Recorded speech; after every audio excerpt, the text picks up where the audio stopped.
actually, I had a very sweet time with her when I sat with the medicine. I just felt like her daughter, and she was just like, you deserve a love that is easy, that is gentle, that is caring. And the biggest lesson I think that I learned from doing the medicine was that things don't have to be hard to be valid.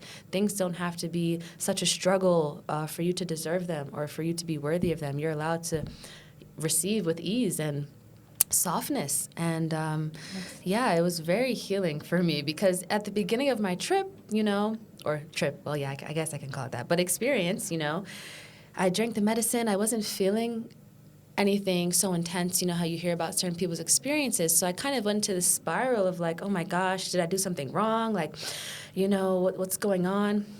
And I remember before I took the medicine, I was telling the apprentice, I'm ready to be ripped apart. If I have to be ripped apart to be transformed, bring it on. And he was like, well, be careful what you wish for. Maybe you don't have to be ripped apart. Maybe you just be made whole. And I was like, oh, that's so much nicer. I really like that. And that's really what it was. I just felt like I was made whole. It was very loving. And yeah, she just came in. I didn't have so much visual experiences, just a little bit. But for me, it was more this mental clarity, a little bit of purging. But I remember I was just in there writing, which I guess isn't very common because it was very dark. You can't really see, but it didn't stop me. I needed to write these things down that I was coming into knowing. It was interesting. That's so interesting. Yeah.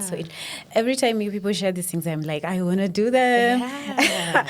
I want to do them, but I can't. So what, did you know the purpose of your life? Maybe did you get like a download about it? And have you seen your past lives? And then tell me how you started seeing entities. Okay. I don't really know my life purpose still. A long time ago, maybe around 2020, probably, or maybe 2018. I don't really remember. But I had this one vision. It was literally like 2 seconds. And I just saw myself sitting in a circle, and I just knew I was facilitating some kind of healing experience. And It was, I think it was all women. And it actually also, I felt like was in Africa. But, And I just had that. That was like the first, I feel, vision I had. And I was just like, okay, cool.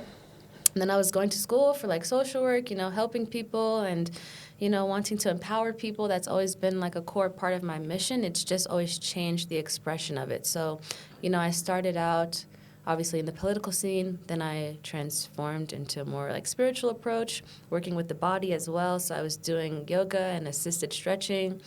And then that expression kind of also transformed into, and I still like yoga, but at this point in my life, I feel more connected to the meditative aspects of the practice versus the asana and doing like the movements and things. Then that expression transformed. I realized I was like, oh, I want to do psychic things. Like, that's fun to me. And so basically, I just do what I think is fun at the time. So I thought yoga was fun for a while. I'm doing yoga. That's fun. Okay, now I'm into the more psychic thing. This is super fun. I'm really liking it.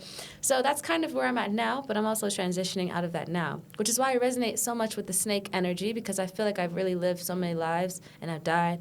And shedding. It sheds the skin. And I just move to the next thing. But what I realized, I'm not leaving those parts of myself behind. It's just integrated in a new way, in a different expression as I keep moving forward. So at this point in my life, I use my psychic gifts to help people who are in the middle of like death and rebirth. I resonate a lot with the energy of the medicine of death, understanding the spirit of death, the energy of it, outside of maybe the more Western approach as it's seen with such heaviness, such grief as the end and, all this uncertainty and fear around it.